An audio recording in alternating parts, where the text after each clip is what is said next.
Hi, I'm back. It's a Sunday evening here. I just decided to get onto YouTube and show you the oracle deck I made. It's not a professional thing, it's just something I did. It's for my self-love books. I actually wrote two self-love books. The first one is on pre-order on Amazon, which I've mentioned in previous videos. Anyway, at the end, it's a 30-day devotional of self-love messages, for one for each day for a month. And at the end of each day is a little affirmation that you can do based on the topic of that day.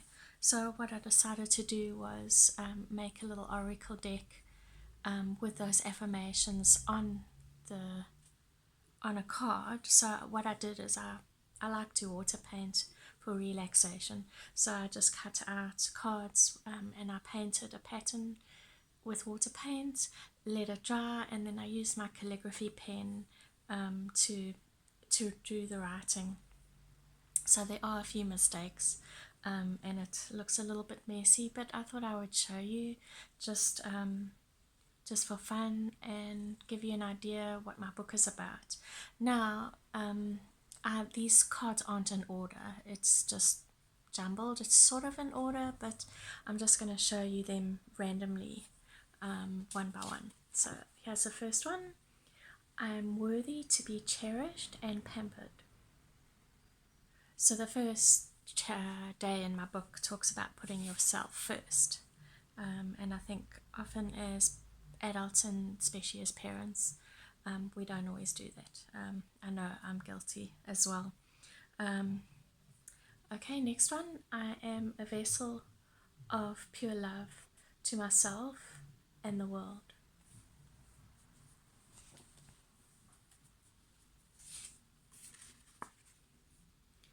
I accept myself just as I am.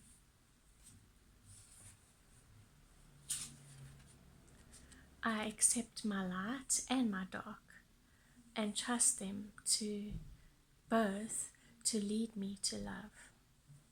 So even our shadow parts, the parts that we need to work on, the parts that we see in ourselves that are broken, or where we don't treat other people right, where we're selfish or impatient or insecure, clingy, whatever, those things are teaching us something, and they're going to all lead us to the light. They're going to lead us to truth, to wholeness, if we let them, obviously.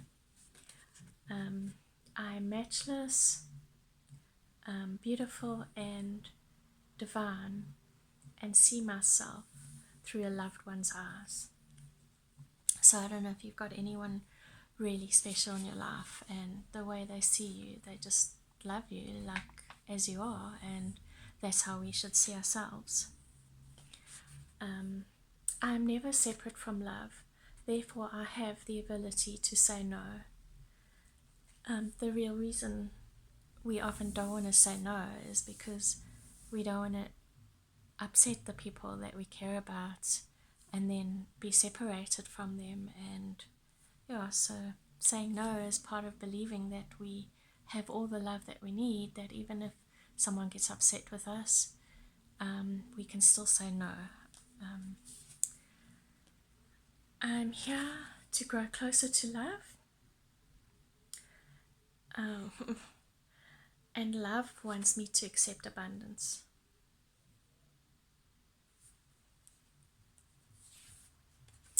I respect myself and believe I'm amazing, loving, and delightful. I think it's very important to respect yourself. Self-respect. I talk about it a little bit in my book, how when you're in a relationship where you don't feel respected as a person, where the other person looks down on you all the time, that it's not a very healthy relationship, and you don't want to be around that person.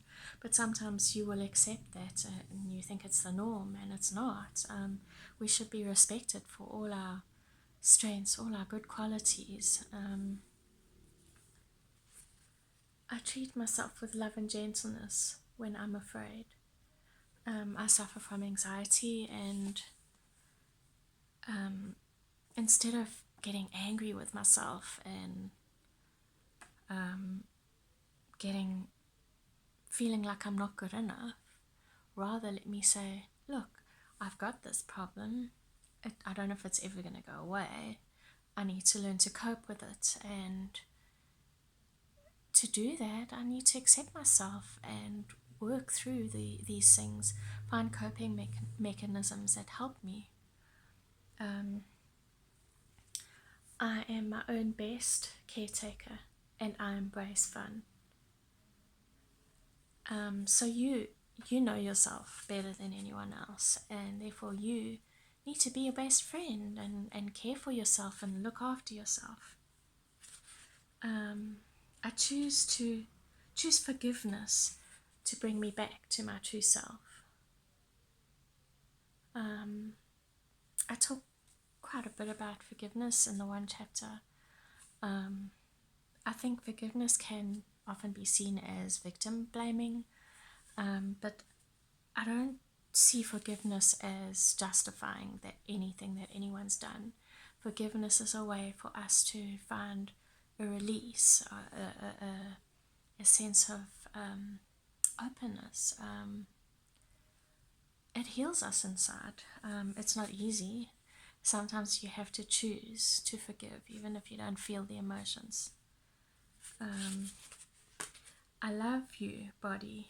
I choose to look at you through the eyes of love and nourish you. I'm very much into body positivity. Most of my life, all my childhood, well, most of it, and then a lot of my adulthood until I was about 37, I was very thin, like slim, and I fitted into the societal acceptability weight, and yet, even though I did, I was so scared of getting fat, and it was like a literal fear. And then when I got to about 37, I started to put on weight, and I went on a diet. In the States, it's called the paleo diet. Here in South Africa, it's called the Banting diet. So it's a low carb diet, and I went on that for 2.5 years, and it really made me sick. But I was so brainwashed that it was the only way, that I just carried on doing it, and I got sicker and sicker, and eventually I stumbled upon Matt Stone's information on the internet, and I broke the diet, and I ate quite a few carbs just for the first few days, and then I sort of got back to normal again. But in the next 9 months, I went up about 3 dress sizes. So yeah, I now entered into the obese range, as the BMI standard calls it. So I've struggled with self-esteem and hating myself and stuff like that. It's not easy.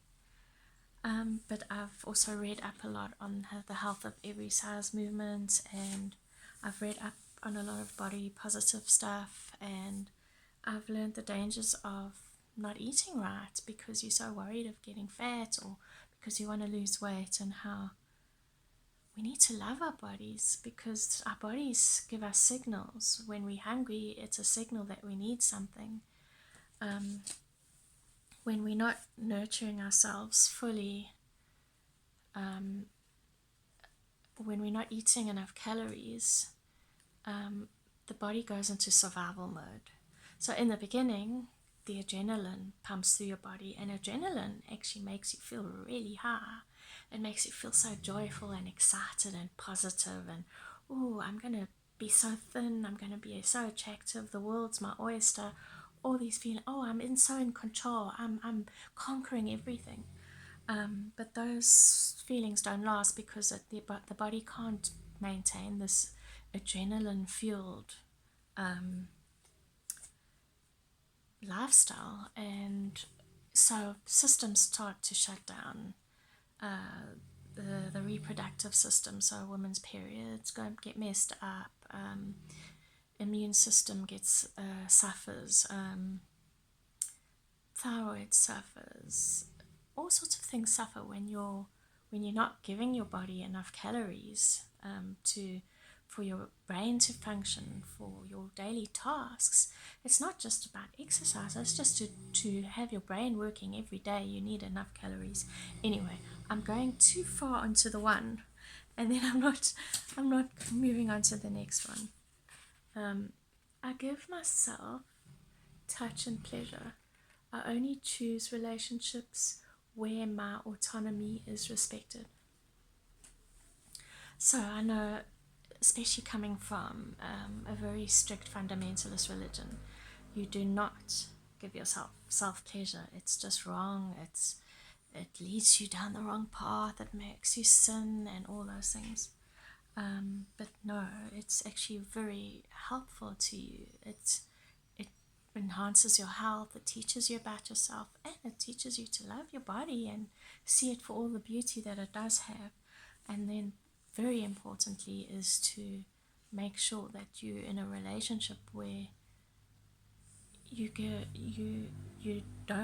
giving your consent before you enter into any intimate relationship. That it's always based on consent and your choice. Okay, I have a compass inside me that leads me to my true north.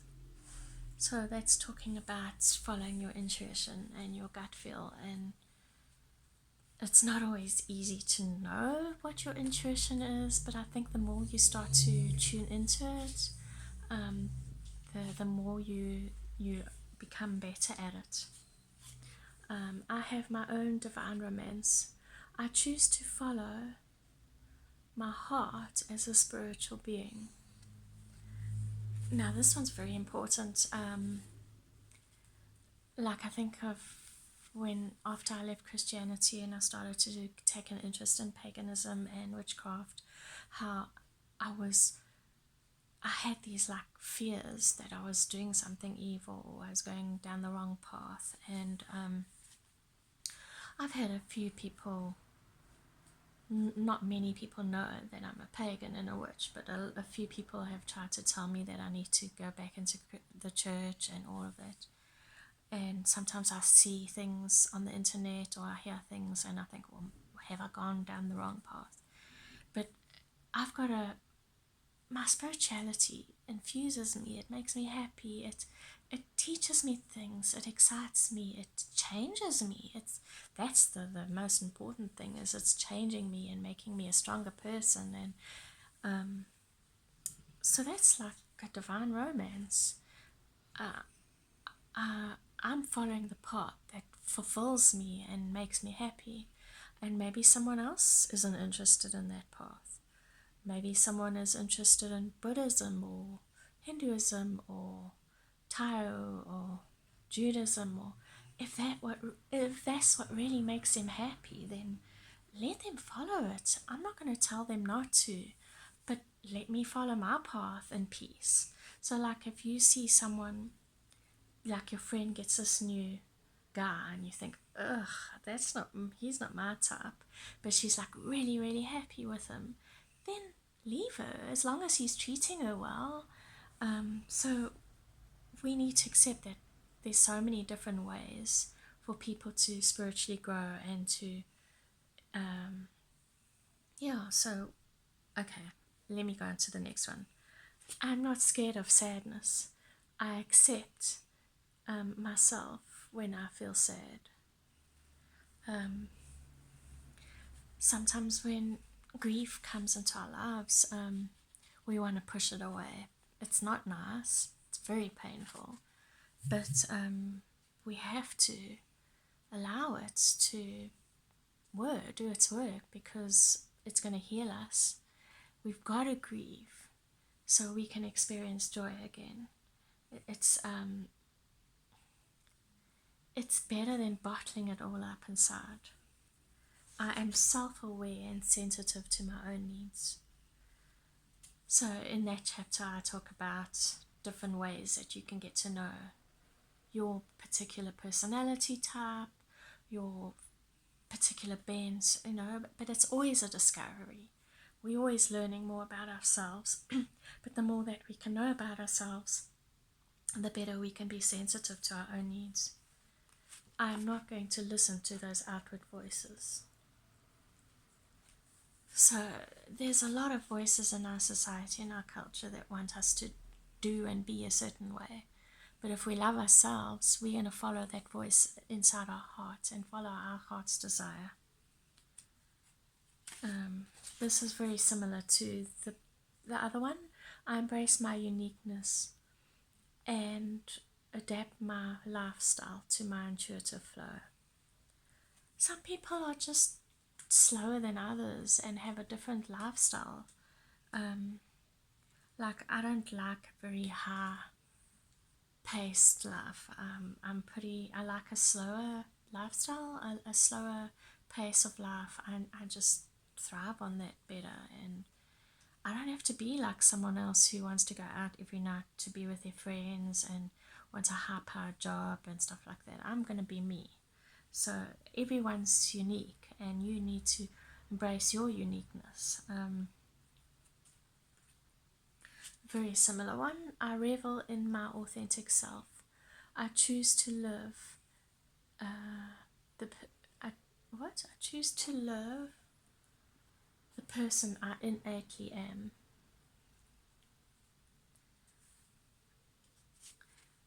I choose to find beauty all around me and in myself. It's important to concentrate on your good qualities.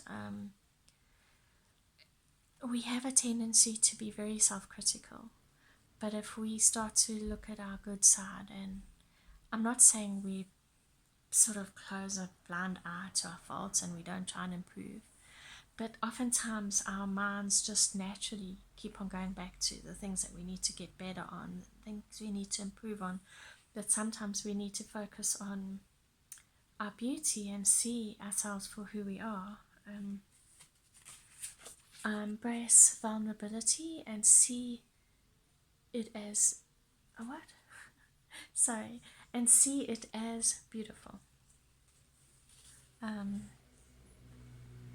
love watching Brene Brown, and she talks about vulnerability and how the people that are vulnerable are actually seen as the most beautiful and the strongest people on the planet. She's actually done research. She's a vulnerability or was a shame researcher, and she's seen this. So that's quite a powerful thought. It's not easy to. I think some people like to pretend they've got it all together, and as soon as you do that, I don't know, it sort of cuts you off from people. But if you're real, and people see that you're human and you have faults, they actually want to be friends with you more. They want to open up to you more. They feel more comfortable with you. Growing in self-love is a messy ride, but it helps the planet. So when we grow in self-love, it's not easy. I mean, I feel like sometimes I take 2 steps forward, 1 step back, 1 step forward, 3 steps back, 5 steps forwards, 1 step back. It's not a straight road. It's a challenge, and things come against you that try and take your self-love away from you. But the more that we grow in that, the better we're gonna live the vibe, the vibration of the planet. I am at peace with me. Where I am now is a stepping stone to a lighter dawn. Sorry, it shows mirror image in the camera, so we all need to grow. We all growing. We haven't reached it yet, and will we ever reach it? I don't know. But where I am now is a stepping stone to where I can be even better. I'm a grateful being. Gratefulness is my default setting. So being grateful makes us happy. I connect with nature and let it nurture me. I will find one way to be present today. Presence is my gift from life. So being present in the moment instead of looking at the future or the past, enjoy the moment. Try and find beauty or happiness in each moment. That's a really hard thing to do sometimes. As an act of self-love, I open my heart to receive. The kitty is bumping the camera. No, Ginger. I trust my higher self and go with the flow. Sorry, she's bumping it. I won't give up growing in self-love. I continually come back to self-love. I don't know if you can hear her purr. Her purr is really loud. I hope you enjoyed my little oracle deck, and I hope it's helped you in some way. I'd love to hear in the comments anything that you've learned about self-love. Thank you so much for watching.